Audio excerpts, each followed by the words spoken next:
Bien, buenos días. Vamos a el mensaje de la palabra de Dios para el día de hoy. Y es el cierre de esta serie que iniciamos hace un año, Poemas de Redención, donde estuvimos viendo varios poemas a través de la Escritura y resaltamos cómo Dios llegaba a salvar al ser humano en medio de todos sus dilemas, desde el primer poema de la creación, pasando por el poema donde está la liberación, el éxodo, el cruce del mar rojo, y luego atravesando todos los demás pasajes de la escritura. Seleccionamos algunos poemas, el cántico de Débora, algunos salmos, y así llegamos hasta el tiempo de nuestro Señor Jesucristo, cuando bendice a los discípulos con su paz, con su amor, con su gloria. Y ahora viene el momento en que es la cumbre de todos estos poemas de redención. Quería empezar a tratar otros temas, pero dije, antes de tratar otros temas, vamos a concluir de poemas de redención, llevándolo hacia donde culmina precisamente la poesía. Vamos a recordar lo que vimos en la primera sesión, hace casi un año. Ahí introduje cómo la poesía está diferenciándose de la escritura de discurso, porque deja libre a las palabras. Hablamos un poquito de los vocablos, cómo tienen su significado único y preciso en los discursos. Entonces la gramática se constituye como la reina de las artes, ¿verdad? Para poder hacer que las palabras signifiquen una sola cosa y el mensaje sea preciso, como lo tenemos en las epístolas. En las epístolas se utiliza las palabras forzándolas a que tengan un significado y que sea preciso. Es lo que se busca, la precisión. Una secuencia lógica de las palabras que me den un mensaje preciso. Pero la poesía se maneja diferente. La poesía, digamos, lo que ahí ocurre, la rebelión de las palabras. Las palabras tienen varias acepciones y la poesía hace uso de eso. La poesía hace que las palabras signifiquen una cosa u otra. Puede haber 2 o 3 significados diferentes. Entonces, en la poesía hay algo diferente que para las mentes lógicas y que están acostumbradas a analizar, como la mía, ven poesía y chocan, ¿verdad? Y dicen, ¿por qué no me lo dijiste nada más claro y llano, verdad? Poéticamente hay algo diferente. Gran parte de la poesía en la Biblia tiene que ver con los momentos o las épocas de esclavitud, de disolución, de decadencia, y es entonces en esos momentos críticos en que los profetas, los salmistas utilizan poesía. Incluso nuestro Señor Jesucristo utilizó la poesía, y de repente las personas como que se destanteaban, ¿verdad? Y él decía, destruid este templo, poéticamente, y ellos decían, ¿por qué? Y luego ya los discípulos entienden mucho tiempo después, es que no hablaba del templo, hablaba de su cuerpo. Pero la palabra tenía entonces un juego de significados diferente.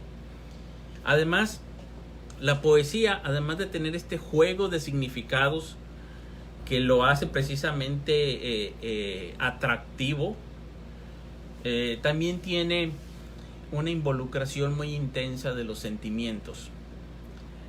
La poesía se va a utilizar en los momentos en que se van a expresar sentimientos muy intensos.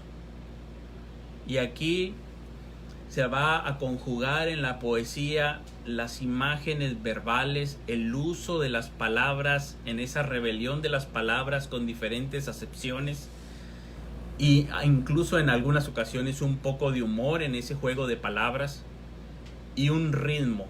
Ese ritmo, cuando nosotros logramos detectarlo en la poesía, ese ritmo es el que nos va a dar el sentido de la poesía. Porque uno pudiera pensar, bueno, entonces la poesía es un sinsentido, porque no es como el discurso, que es preciso. Y eso quiere decir que entonces la poesía es un sinsentido, le quita al hombre su bien más preciado, ser un ser racional que puede precisar. Y entonces se puede convertir en un sinsentido o en un contrasentido. Pero no es ni lo uno ni lo otro si aprendemos a leer la poesía y a ver cuál es su ritmo. Ahí en la poesía entonces nos va a llevar hacia un ritmo y una culminación para que podamos ver qué es lo que está diciendo. A través de todas estas semanas hemos estado viendo diferentes mensajes, diferentes poesías, diferentes estilos de imágenes, diferentes juegos de palabras que a algunos nos sorprenden, a otros impactan nuestro corazón, pero aun y cuando en toda esta serie le he llamado poemas de redención y vimos que Dios llegaba al ser humano para salvarlo, para rescatarlo en su momento de crisis, en el momento en que necesitaba la salvación, hoy quiero, aunque en todos los temas lo hice de una manera, hoy quiero que cerremos viendo que todos esos poemas de redención tienen su cumplimiento culminante en la cruz del Calvario. Ahí el Señor Jesucristo expresa palabras poéticas, intensas, llenas de significado y con una pasión profunda. El primero lo tenemos aquí, en Mateo 15:34 y Mateo 27:46. Ahí en la cruz del Calvario, el Señor Jesucristo, que había todo el proceso, se había mantenido en silencio, lo habían acusado, lo habían maltratado, lo habían juzgado injustamente, le habían interrogado con intensidad y él había aguantado en silencio. Pero ahora se encuentra en la cruz del Calvario, en ese monte, y no va a dar un discurso largo, va a dar unas palabras en poesía. Vamos a ver la primera que quiero que mencionemos. Nosotros sabemos que este mensaje es para Semana Santa, ¿verdad? Las 7 palabras en la cruz. Pero no quiero que veamos ahorita las 7 palabras en la cruz, solamente que podamos ver en rasgos generales. Por ejemplo, este que dice: Eloi, Eloi, lama sabactani. Dios mío, ¿por qué me has desamparado? ¿Notan la intensidad ahí en la cruz? ¿Notan el juego de palabras de cercanía, pero a la vez de abandono, de lejanía? Dios mío, como un Dios tan íntimo y cercano, pero luego, ¿por qué me has desamparado? Como un Dios tan lejano en ese momento. Ahí en la cruz del Calvario, el Hijo amado de Dios, que en muchas ocasiones había sido amparado por el Padre, que cuando fue tentado en el desierto fue auxiliado, incluso vinieron ángeles y le sirvieron, que cuando estaba en agonía en el Getsemaní oraba con intensidad al Señor y ahí fue auxiliado por el Señor y vino un ángel para ayudarle y confortarle. Ahora se encuentra en el Calvario abandonado. Dios mío, ¿por qué me has desamparado?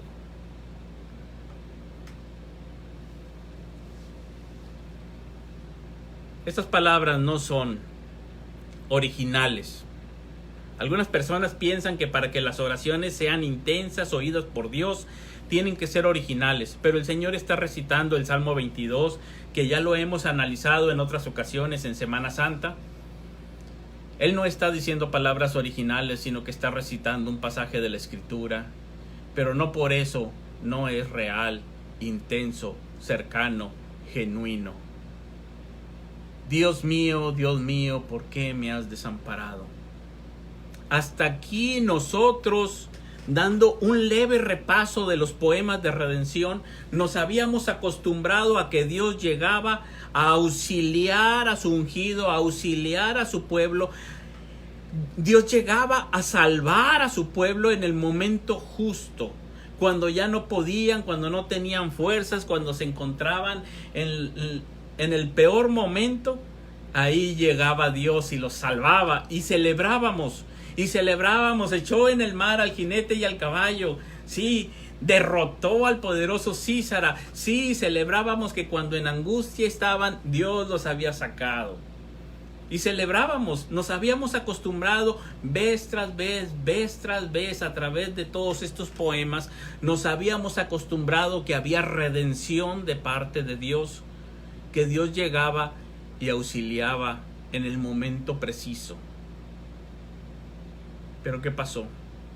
Aquí nos encontramos con el Señor diciendo: Dios mío, ¿por qué me has abandonado?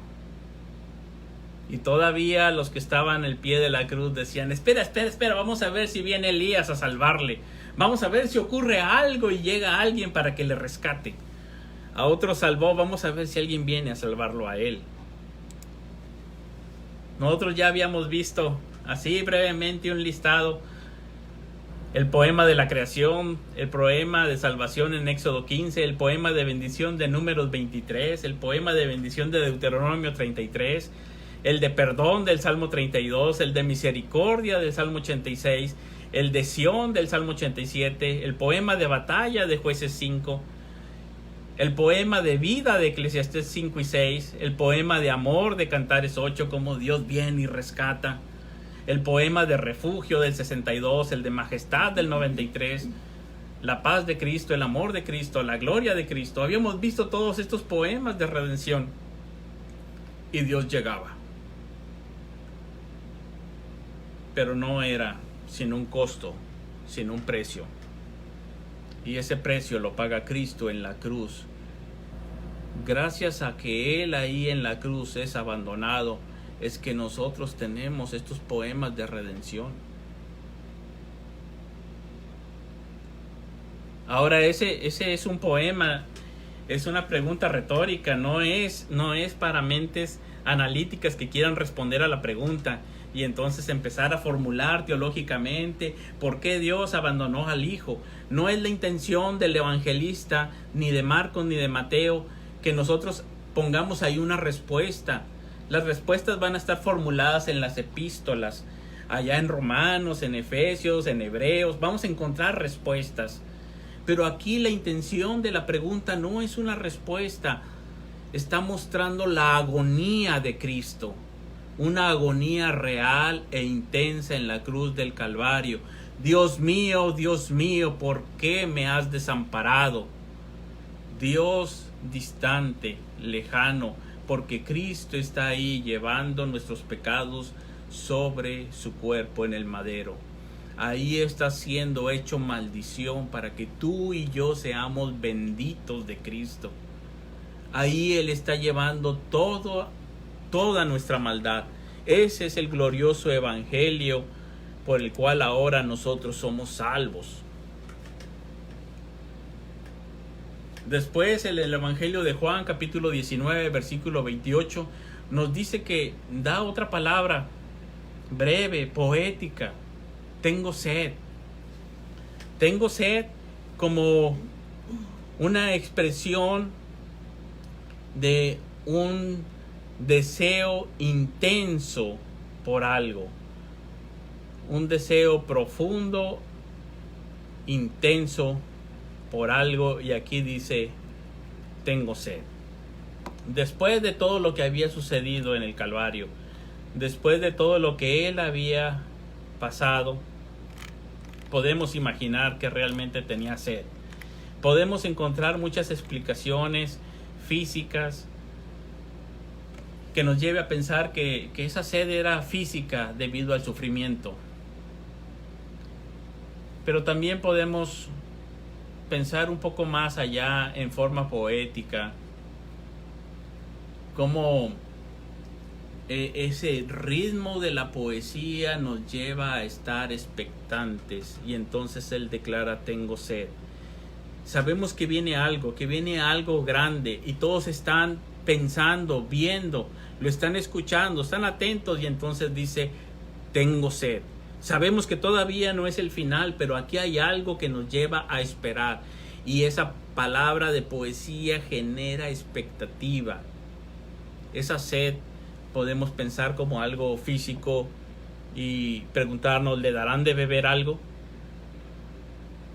O nos deja pensativos, ¿en realidad habrá algo que pueda satisfacer esa sed, esa intensidad de sed que seca el alma? ¿Habrá realmente algo que satisfaga la sed del Señor ahí en la cruz? Nos llega incluso a esta palabra poética a llevarnos a un momento de introspección y pensar, ¿tengo yo sed? ¿La he tenido? Esa sed del alma agobiada por el pecado, esa sed que seca. ¿He tenido yo esa sed? ¿Me he dado cuenta? Yo recuerdo cuando estaba en una entrevista de trabajo, había un grupo grande en esa capacitación y hacían varias preguntas para poder ver qué tipo de personas, de candidatos tenían. Y no recuerdo bien la pregunta, pero recuerdo bien la respuesta de una de las personas que estaban ahí. Un hombre se puso en pie y entre lo que dijo, él dijo, tengo sed de dinero. A mí me impresionó porque yo me quedé pensando hacia mí mismo y dije, yo creo que yo no tengo sed de dinero. Así como para decir eso, no. Tal vez él se quedó con el puesto.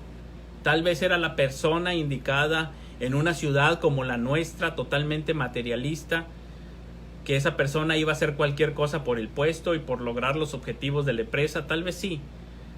Pero lo expresó así, tengo sed de dinero. Aquí el Señor tiene sed. Un deseo ardiente por algo. Y aunque le ofrecen por ahí vinagre, yo estoy seguro que nada había que satisfaciera esa sed.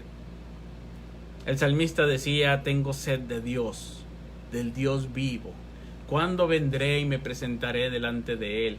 Estoy gimiendo como el ciervo brama por las corrientes de las aguas. Tengo sed como si estuviera en tierra seca y árida donde aguas no hay. Tengo sed. Ahí el Señor, llevando nuestros pecados sobre la cruz del Calvario, exclamó, tengo sed. ¿Y qué les parece la siguiente declaración poética? Consumado es. Aquí tenemos dos palabras, en griego es una palabra, pero consumado es. Así nada más lo dijo, consumado es. Podríamos habernos quedado ahí pensando, ¿y a qué se refiere? Si es un discurso, yo he escuchado a muchos conferencistas y predicadores decir, bueno, ya con esto termino. Y todavía le agregan 3-4 terminaciones más y una media hora más a hablar y hablar y hablar y hablar. Pero aquí el Señor, cuando dice en Juan 19:30, consumado es, después de esto, entrega el Espíritu.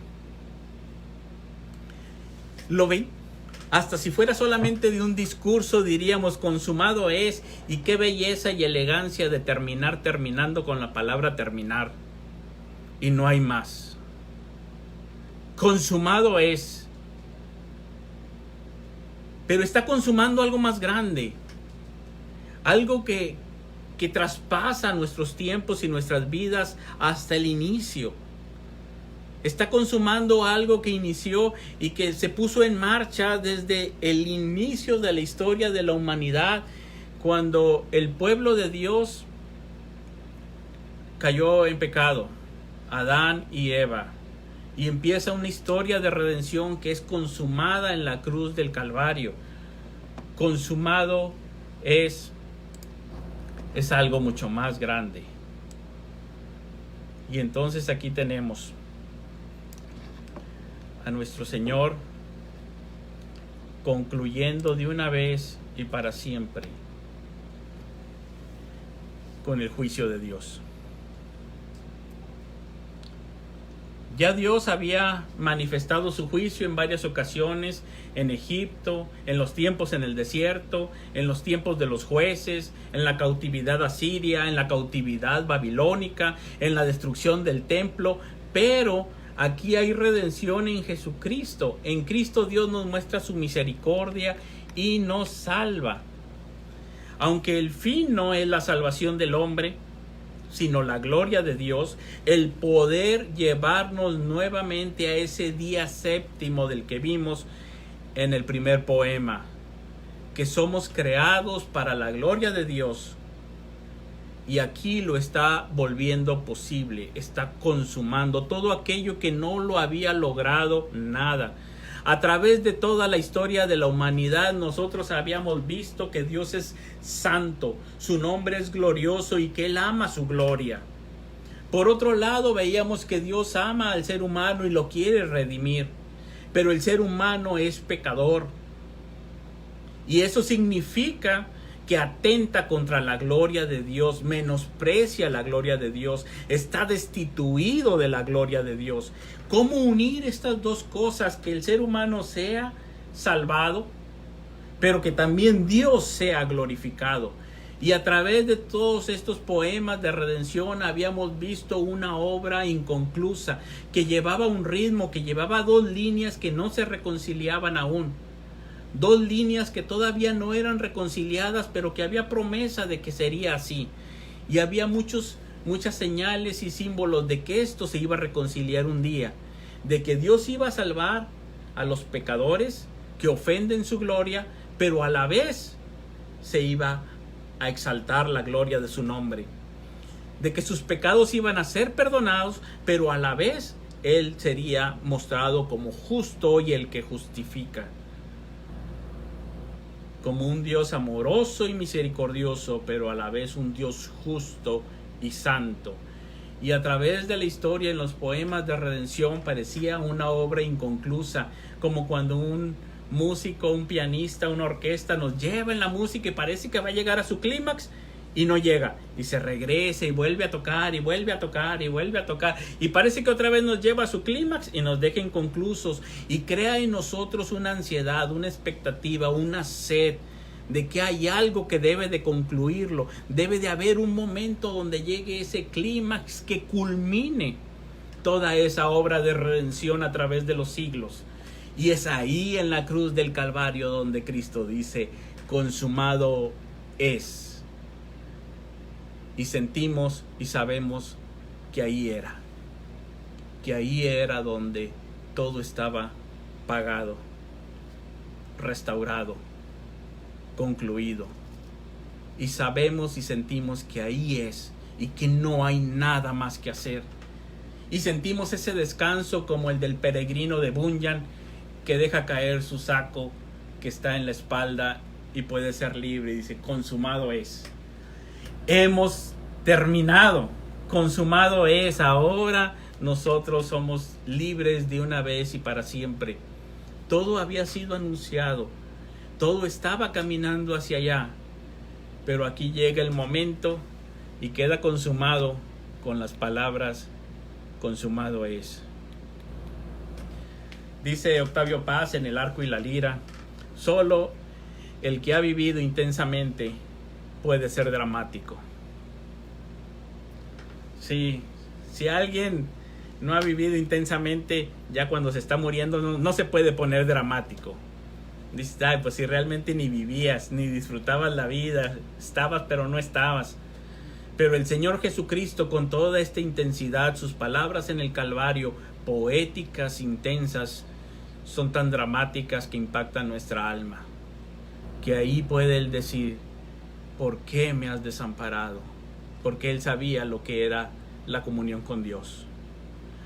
Tengo sed, porque Él sabía lo que era estar satisfecho con agua que brota de su interior como fuente de agua viva. Y consumado es, como la conclusión grande y gloriosa, donde nuestros pecados no son quitados de un lado, nuestros pecados son pagados son pagados justamente. Dios no trata nuestros pecados con ligereza. No es que simplemente los echa de lado. Dios no es ligero con nuestros pecados. Ser ligero con nuestros pecados implicaría ser ligero con la gloria de Dios. Cada vez que pecamos somos ligeros con la gloria de Dios. Pero aquí está tratando el pecado como debe de ser tratado. Y queda pagado. Consumado es decir, está pagado. Está satisfecha la justicia de Dios. Y así Él es el justo y el que justifica al que es de la fe de Jesús. Dios salva a los pecadores. Y para que esto suceda, muere el justo. Sé que esto es paradójico. Nosotros pensaríamos que el justo debiera de vivir y los pecadores morir. Pero esta es la gracia del Señor. Y ahí se mostró en todo su esplendor en la cruz del Calvario. Él fue abandonado para que nosotros fuéramos hechos hijos de Dios. Él tuvo sed para que nosotros estuviéramos saciados y con una fuente de vida que brota en nuestro interior. Él es nuestro Redentor que consumó todo y nada tenemos que completar. Ahora, si tú estás sufriendo, tienes que saber que Él es nuestro Redentor y que Él llega justo para salvarnos gracias a la obra de Cristo. Nosotros no somos desamparados gracias a la obra de Cristo. El que no escatimó a su Hijo, sino que lo entregó por nosotros, Él vendrá en tu auxilio. Si estás sufriendo, podemos clamar al trono de la gracia y encontrar misericordia, oportuno socorro, gracias a la obra de Cristo. Sabemos que tenemos familiares sufriendo. Sabemos que estamos en tiempos difíciles de enfermedad, de pandemia. Pero sabemos que en Cristo tenemos la salvación de nuestras almas y a alguien que nos socorre en todo momento. A través de todos los poemas de redención, nosotros habíamos visto problemas muy grandes. En algunos eran batallas, ejércitos poderosos que venían en contra. Había problemas de hambre, de pestes, de guerras. Había sufrimiento, soledad, pero todas estas cuestiones palidecen al lado de la necesidad más grande que tenemos tú y yo. Porque si nosotros no creemos en Cristo Jesús, quien pagó nuestros pecados en la cruz del Calvario, seremos objeto de la ira de Dios. Y eso es más grande y terrible. Aunque todas las demás cosas son terribles, son fuertes, son problemas reales, pero nada tan grande como estar bajo la ira de Dios. Y una de las responsabilidades más grandes que tenemos como ministros del Señor Jesucristo es llamarte al arrepentimiento y a la fe en Jesucristo. Si tú no has creído en Cristo, hoy yo te hago un llamado a reconciliarte con Dios. Un llamado a que tú puedas ver a Jesucristo en la cruz del Calvario como aquel que llevó tus pecados, arrepentirte y creer en Jesucristo, en su obra en tu lugar, y entonces puedas ser salvado. Tengo que advertirte también que si no lo haces, solemnemente en el nombre de Jesucristo, que si rechazas su obra en la cruz del Calvario, estarás destituido para siempre de la gloria de Dios. Estarás con una horrenda expectación de juicio. No es cualquier cosa la gloria de Dios y la salvación lograda en la cruz del Calvario por nuestro Señor Jesucristo. Vamos a leer Romanos capítulo 3 y vamos a ver ahora sí una epístola, no un poema como ahorita habíamos visto, sino la parte donde se nos explica. Versículo 21 en Romanos capítulo 3. Pero ahora, aparte de la ley, se ha manifestado la justicia de Dios. La justicia de Dios, dice, testificada por la ley y por los profetas. La justicia de Dios por medio de la fe en Jesucristo, para todos los que creen en Él, porque no hay diferencia por cuanto todos pecaron y están destituidos de la gloria de Dios, siendo justificados gratuitamente por su gracia, mediante la redención que es en Cristo Jesús, a quien Dios puso como propiciación por medio de la fe en su sangre, para manifestar su justicia, a causa de haber pasado por alto en su paciencia los pecados pasados, con la mira de manifestar en este tiempo su justicia, a fin de que Él sea el justo y el que justifica al que es de la fe de Jesús. Ahí está ahora la posibilidad de ser nosotros redimidos por el Señor, gracias a que Cristo en la cruz del Calvario exclamó ahí: Dios mío, ¿por qué me has desamparado? Gracias a que Él ahí dijo, tuvo sed. Gracias a que Él ahí dijo, consumado es.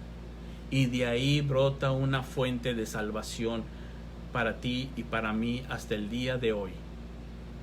Esta es la base histórica de nuestra fe. Si tú eres padre de familia, hoy que estamos en el Día del Padre, sé que en nuestra sociedad actual, que está de cabeza, se menosprecia mucho la función de un padre. Se le ridiculiza en caricaturas, en películas y de toda manera. Pero quiero que sepas que es muy importante tu ejemplo y tu labor como padre.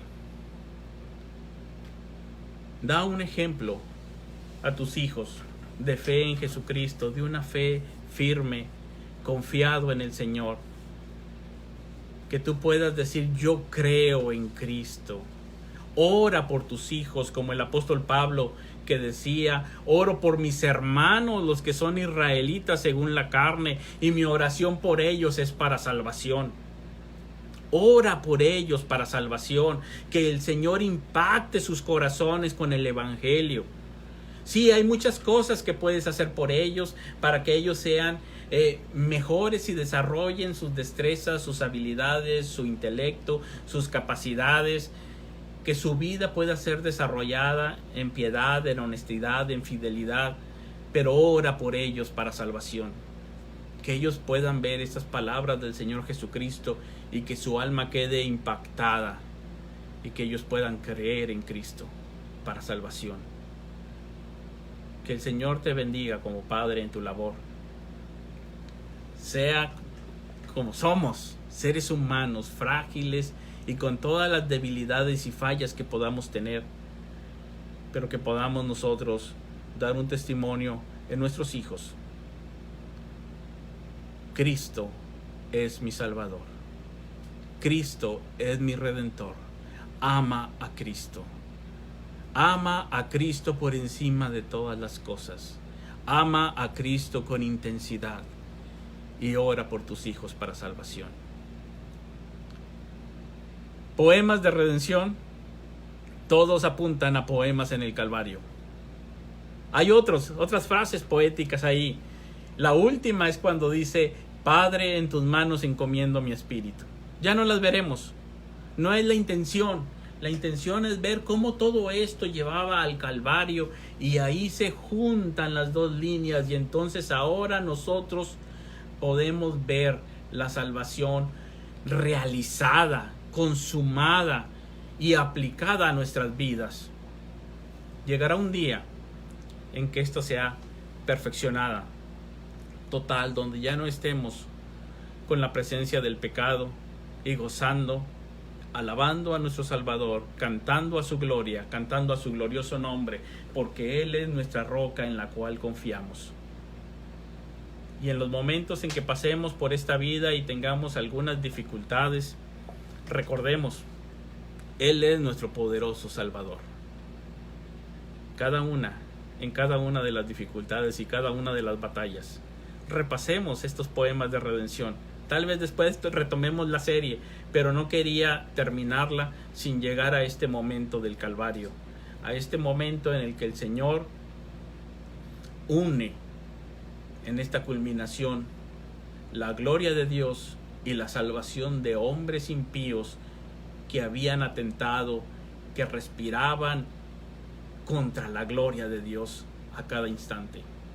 Y el Señor lo reconcilia ahí en la cruz del Calvario, y ahora nos encarga a nosotros el ministerio de la reconciliación, que Dios estaba con Cristo ahí, llevando todo este